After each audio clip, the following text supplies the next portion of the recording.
and turnout here this morning and seeing some old friends and some new faces.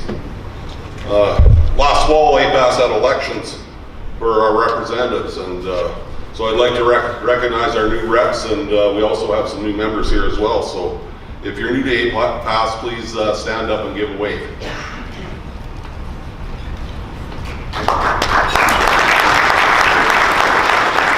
Thanks for your participation, and please get engaged today with, and please all our older reps and long-standing reps, please make our new people feel welcome.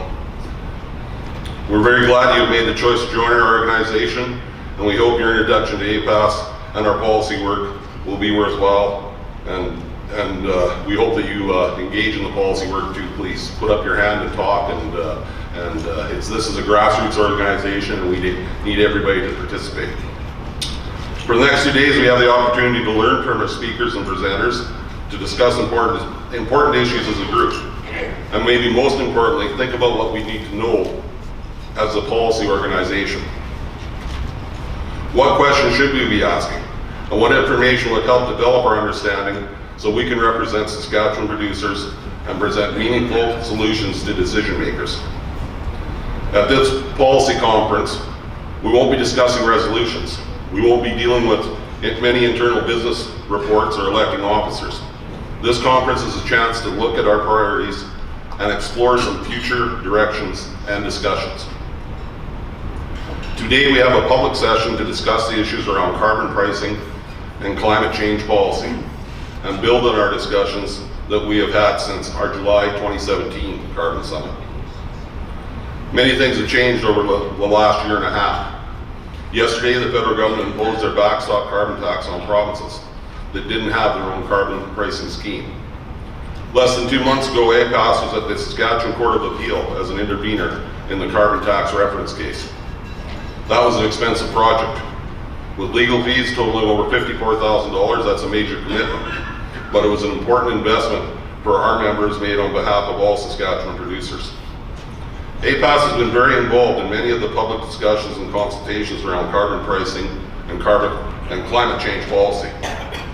Our industry is one of the most impacted by changing climate, and we have been right since the beginning of farming. If you really think about, we've managed the climate right from day one, since our forefathers came here and started tilling the ground. We have impacts from flooding and drought to new pests, weeds, and diseases. Our growing seasons are becoming more challenging to manage, as last year clearly demonstrated.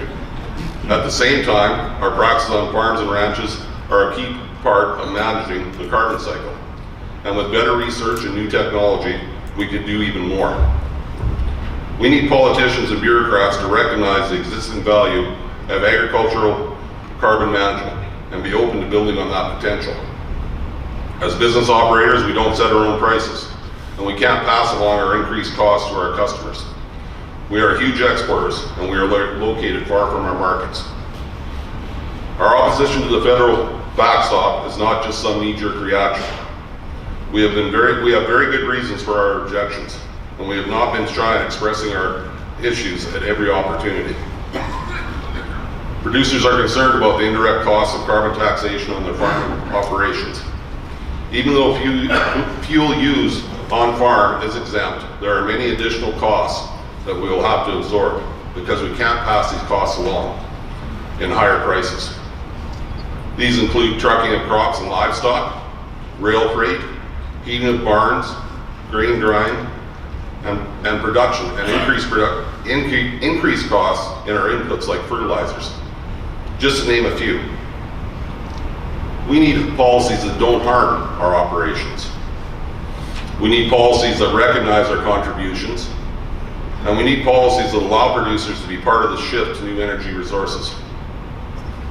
Finding solutions is our job as a policy organization. It is also our job to learn more about the value of our land and livestock management practices, understand the science, and use that science to convince decision makers. There are also potential opportunities for producers to get active in finding ways to cut costs and explore business opportunities that arise from climate change policies. We are very good at adopting new technologies. What potential is out there for reducing our costs as well as our carbon footprint?